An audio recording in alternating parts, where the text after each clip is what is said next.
السلام علیکم ویورس۔ یہ جو ویڈیو ہے میری، یہ سمپل سی ہے، چھوٹی ہے، لیکن بہت ہی انفارمیٹیو ہے اور یہ بہت فائدہ مند ویڈیو ہے۔ یہ بھی میں نے موسم کے مطابق ہی بنائی ہے، اور یہ اس جو ویڈیو ہے یہ اس میں نے لو کے موضوع کو اپنایا ہے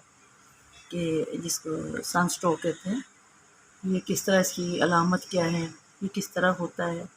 اور ممکنہ بچاؤ اس سے کیسے ہے، یا پھر اس میں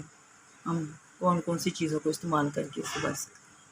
یہ میں بتدریج آپ کو بتاؤں گی۔ جب موسم بہت زیادہ گرم ہو، جیسے آج کل چل رہا ہے، تو جو لوگ ہوتے ہیں باہر کام کرنے والے، ضرورت سے زیادہ کام کر لیتے ہیں، یا پھر دھوپ میں دوپہر کو خاص طور پہ جب بہت بہت ہی زیادہ موسم شدید ہوتا ہے، تو بعض دفعہ ایسے ہوتا ہے کہ ان کو نا لو لگ جاتی ہے۔ اس کا کیسے پتہ چلتا ہے؟ کن پٹیوں میں پین شروع ہو جاتی ہے، گردن کے موہرے جو پیچھے والے ان میں کھچاؤ شروع ہو جاتا ہے، سر درد ہوتی ہے، آنکھوں کے آگے اندھیرا چھا جاتا ہے، اور خاص طور پہ یہ متلی بہت محسوس ہوتی ہے، وامٹنگ ہوتی ہے، کیا آتی ہے، کبھی نہیں بھی آتی لیکن پھر بھی وامٹنگ محسوس ہوتی رہتی ہے، یہ بڑی خطرناک علامت ہے۔ تو سب سے زیادہ اس کی جو سائیڈ افیکٹ ہوتا ہے وہ یہ ہوتا ہے کہ اس میں کمزوری بہت محسوس ہوتی ہے، ناتوانی اتنی زیادہ محسوس ہوتی ہے۔ یہ کافی خطرناک کنڈیشن ہوتی ہے، لیکن جب اگر اس کا بر وقت ہم تدارک نہ کریں، اس کو نہ روکیں یا علاج نہ کریں، تو پھر یہ ایکسٹریم پہ چلی جاتی ہے پوزیشن، اور اللہ نہ کرے کہ کوئی اس سٹیج پہ پہنچے۔ تو بعض دفعہ جب اس کا بہت زیادہ حملہ ہوتا ہے سن اسٹروک کا، تو 108 ڈگری پہ باڈی کا جو ٹمپریچر ہے وہ پہنچ جاتا ہے، اور پھر یہ ہوتا ہے کہ پسینہ جو ہے وہ باہر خشک نہیں ہوتا، خارج نہیں ہوتا، اور جو باڈی کی پروٹین ہے، چربی ہے، وہ گلنے لگ جاتی ہے، اور یہ کافی خطرناک صورتحال ہوتی ہے۔ اب میں آپ کو یہ بتاتی ہوں کہ اگر اس طرح کا صورتحال کسی کو پیش آ جائے تو فوراً اس کو ٹھنڈی جگہ پہ منتقل کریں، بے شک اس کو پنکھا جھیل کے کول کرنے کی کوشش کریں، اس کے سر پہ ٹھنڈے پانی کی پٹیاں رکھیں، برف میں لگا کے اس کے سر میں نا کپڑے کو برف لگائیں اور وہ اس کے سر پہ ٹکور کریں، اور پیروں پہ پانی ڈالیں، باڈی پہ پانی ڈالیں، اس کو اگر اس نے فل کپڑے پہنے ہیں تو اس کو کپڑوں سے آزاد کریں۔ اس کے علاوہ پھر اس کو کسی نہ کسی ہاسپٹل میں ایمرجنسی میں لے جائیں۔ تو اس میں یہ تو ہوگی ایکسٹریم جو اس کی ٹاپ پہ جب چلا جاتا ہے، لیکن ویسے اگر لو لگ جائے تو اس کے بہت سے آسان اور گھریلو علاج بھی ہیں۔ سب سے پہلے تو اس کی احتیاط یہ کریں کہ اتنی زیادہ دھوپ میں مت نکلیں، اتنی زیادہ ورزش کے کام مت کریں، اور جس میں آپ کی باڈی کو بہت زیادہ پانی خارج کرنا پڑے۔ ہاں، اگر آپ نے کوئی بھاری کام کرنا ہے، بہت ہی ضروری ہے، تو سب سے پہلے آپ پانی زیادہ پئیں، درمیان میں بھی پئیں اور اینڈ پہ بھی پئیں۔ کئی مرتبہ آپ نے سوچا، مطلب آپ دیکھتے ہوں گے کہ کسی جم میں یا کوئی کسی جو تربیت گاہیں ہوتی ہیں ان میں کھلاڑی ایک دم بیہوش ہو جاتے ہیں، اور اکثر ان کی موت واقعہ ہو جاتی ہے، اللہ رحم کرے۔ تو وجہ یہ ہوتی ہے کہ جب وہ بہت زیادہ کثرت کا کام کرتے ہیں تو اس جو سڈن یہ جو ایکسیڈنٹ ہوتا ہے، اس کی سب سے بڑی وجہ ہوتی ہے پانی کی کمی۔ پانی کی کمی ہو جاتی ہے اور پانی کا اخراج باڈی سے زیادہ ہو جاتا ہے۔ تو اس چیز سے بچنے کے لیے کہ جب اس طرح کی کوئی کیفیت آ جائے کہ ہمیں محسوس ہو کہ ہمیں سر میں بھی درد ہو رہا ہے، آنکھوں کے آگے اندھیرا چھا رہا ہے اور گرمی بہت محسوس ہو رہی ہے، تو گھر میں اس کا تدارک کریں۔ وہ ایسے کریں کہ اس کو مریض جو ہے اس کو ٹھنڈی جگہ پہ رکھیں، پھر اس کو پتلی غذائیں دیں، اور سب سے زیادہ کہ نمک کے ساتھ پھر اس کا علاج کریں۔ نمک اس طرح 1 لیٹر پانی میں کم از کم آدھا چمچ نمک کا لازمی دیں،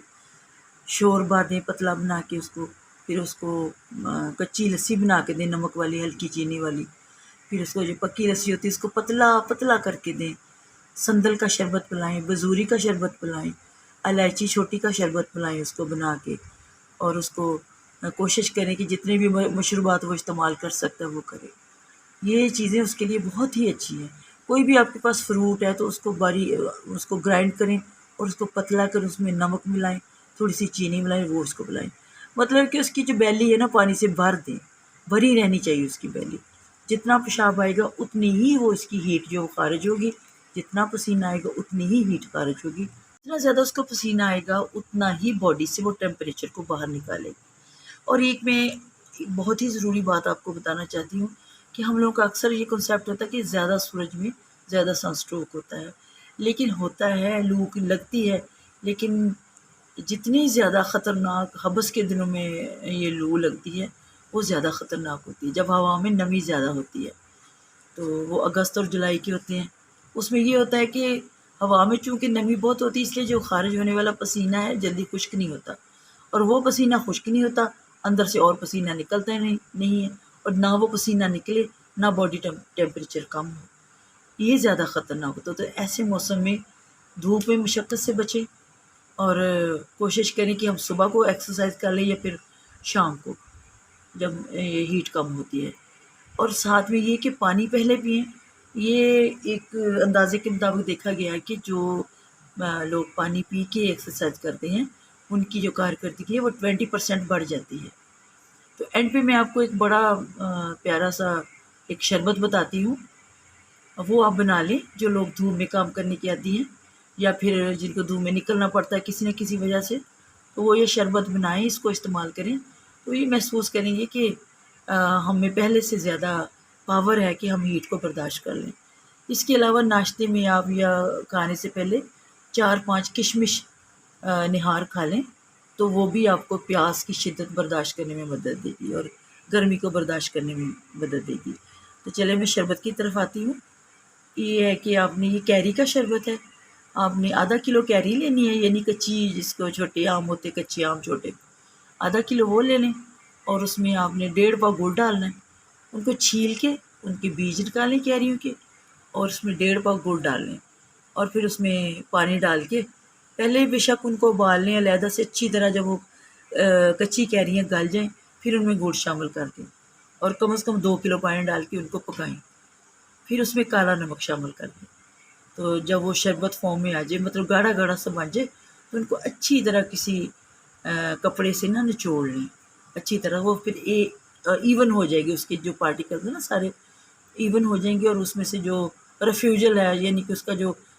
نہ کام نہ آنے والا گودا ہے وہ نکل جائے گا، ٹھیک ہے۔ تو وہ آپ ٹھنڈا کر کے بوتلوں میں بھریں، اور ایک پانی کے گلاس میں 4 چمچ ڈال کے وہ پئیں، آپ کو بہت مزیدار لگے گا، اور آپ کو گرمی برداشت کرنے کی پاور بھی دے گا۔ میرا خیال ہے آج کے لیے اتنا ہی کافی ہے، آپ اس کو ٹرائی کریں، اور یہ جو میں نے احتیاطی تدابیر آپ کو بتائی ہیں یہ بچوں پہ بھی کریں اور خود بھی کریں، تاکہ اللہ تعالیٰ آپ کو سن اسٹروک سے محفوظ رکھے اور سن اسٹروک سے ہونے والی بیماریوں سے محفوظ رکھے، آمین۔ اللہ حافظ۔ ایک اہم بات آپ سے شیئر کرنا چاہتی ہوں کہ آنے والی ویڈیوز میں آپ کے ساتھ یہ جو کیری اور گڑ کا شربت بنتا ہے اس کی میں آپ کو بنا کے دکھاؤں گی، اس کی ریسپی شیئر کروں گی، اور عملی طور پہ آپ کو بنا کے دکھاؤں گی، اور ساتھ میں چھوٹی الائچی کا شربت بھی بنا کے دکھاؤں گی۔ اوکے، اللہ حافظ۔